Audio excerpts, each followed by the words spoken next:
kita bakal bicara mengenai cara tutorial re-whitening atau memutihkan kembali sepatu putih.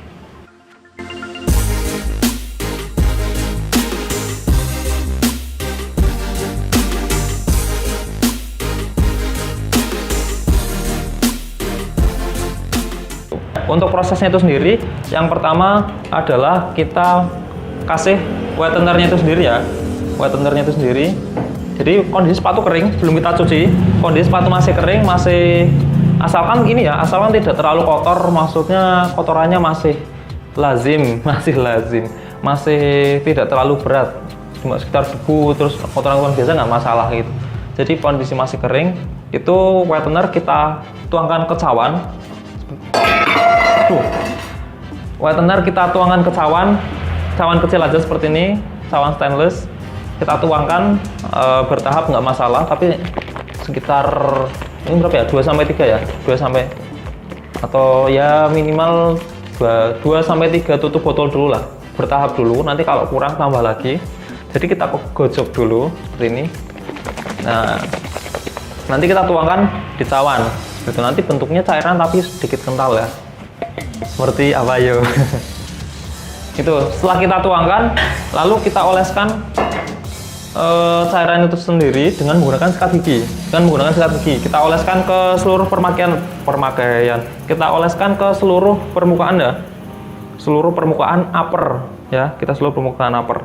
Kita oleskan terlebih dahulu. Oh ya, sebelumnya kalau misal materialnya sepatunya ada yang bisa dilepas ya. Kayak insole, kemudian tali dilepas saja kalau bisa dilepas.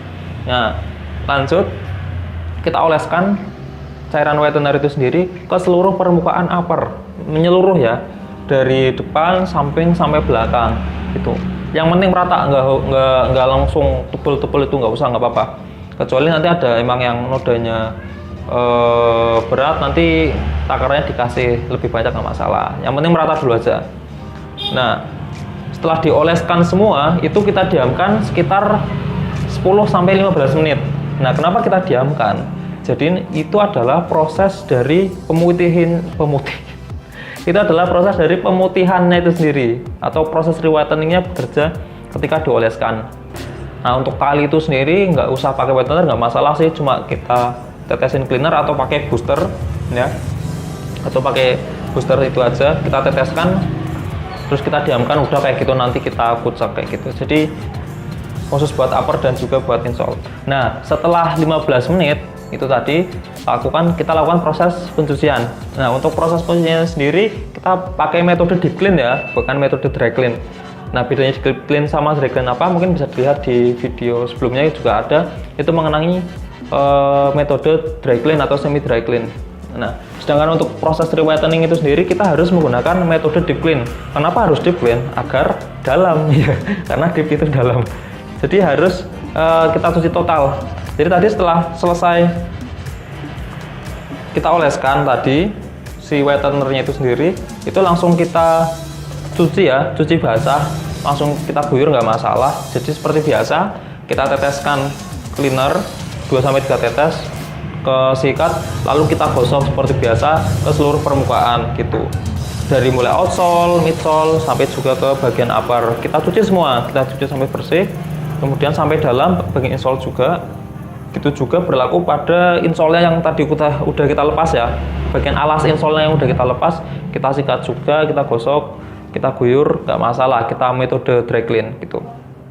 Nah, setelah kita cuci dengan metode deep clean, setelah selesai, langsung kita masuk ke tahap kedua. Nah, jadi kan kalau sekilas itu udah kita ini ya, udah kita cuci gitu. Nanti udah kelihatan perbedaannya dari sebelum diberi whitener sama sesudah. Nah, masuk ke tahap kedua, yaitu adalah proses penetralisiran dari whitener itu sendiri.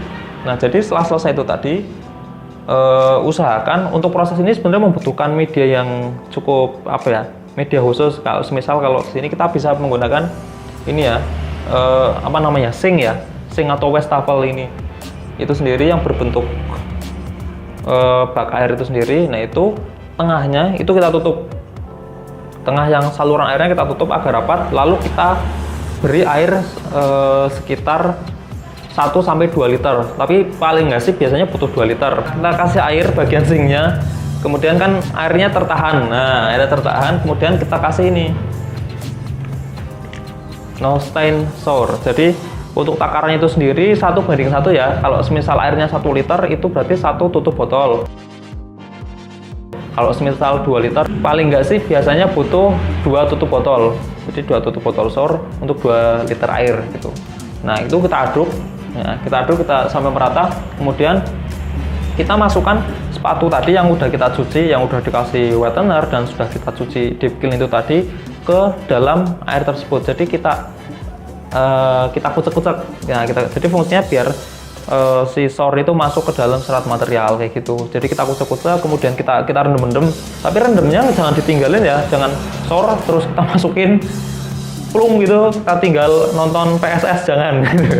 Jadi kita kucek-kucek gitu sambil dibilas-bilas pakai tangan nggak masalah, dan itu juga aman buat tangan kayak gitu, nggak perlu pakai sarung tangan kayak gitu. Nah, nanti parameter kalau ketika kita kasih sour si kandungan whitenernya sudah berkurang atau sudah hilang, proses bleachnya itu adalah materialnya sudah kesat. Setelah itu udah kita tiriskan.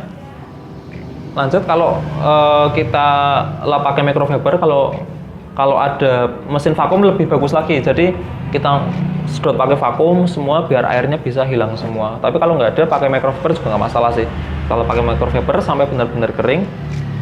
Nah, setelah selesai masuk ke tahap ketiga. Oh ya, sorry, berarti ada 3 tahap ya. Tadi setelah whitener, sour, kemudian tahap pengeringan. Nah, pengeringannya sendiri yang membedakan mungkin dengan metode re-whitening pada umumnya adalah kalau kita menggunakan media tambahan, yaitu adalah tisu. Itu untuk pengeringannya kita anjurkan menggunakan metode angin-angin.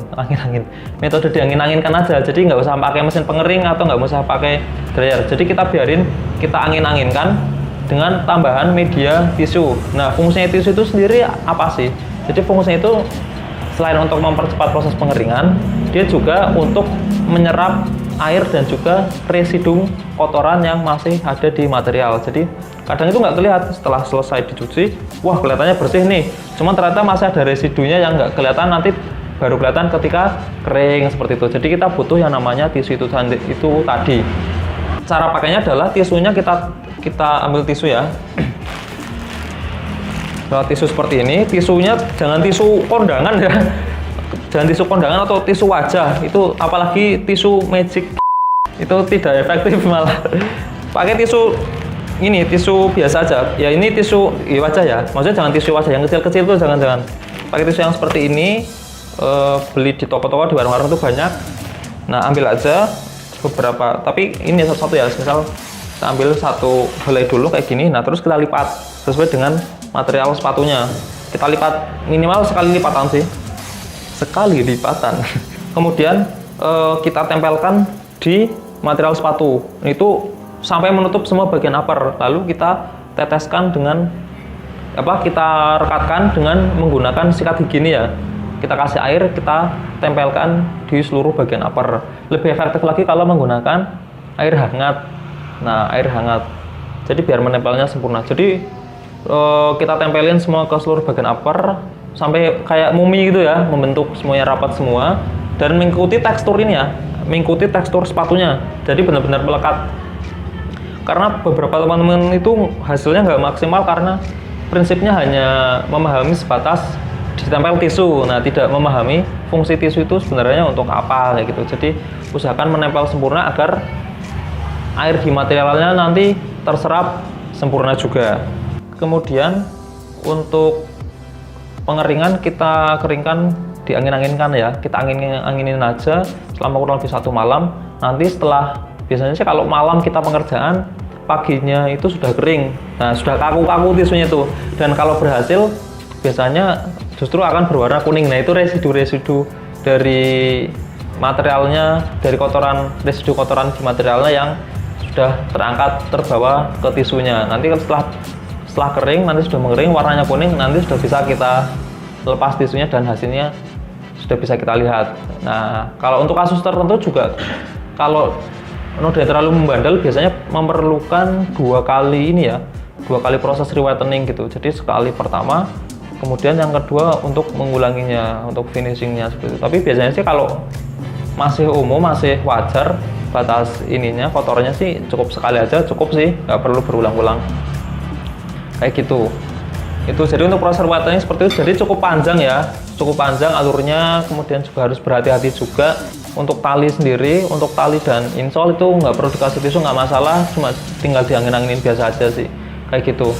Oh ya, untuk proses whitening ini dari kami itu sendiri aman buat material ya, buat material. Kemudian juga walaupun ada proses blade-nya tapi tidak merusak karena kita tadi udah menggunakan produk no stain shower kayak gitu.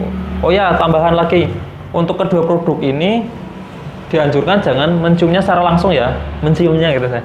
Jadi kalau mau ngecek aromanya kayak apa sih, itu jangan didekatkan langsung dengan hidung karena mempunyai aroma yang cukup kuat untuk berkenalan dengan hidung kita. Jadi cukup jaraknya 30 cm aja, kita kayak gini nanti udah tahu aromanya seperti apa gitu ya. Seperti itu. Oke.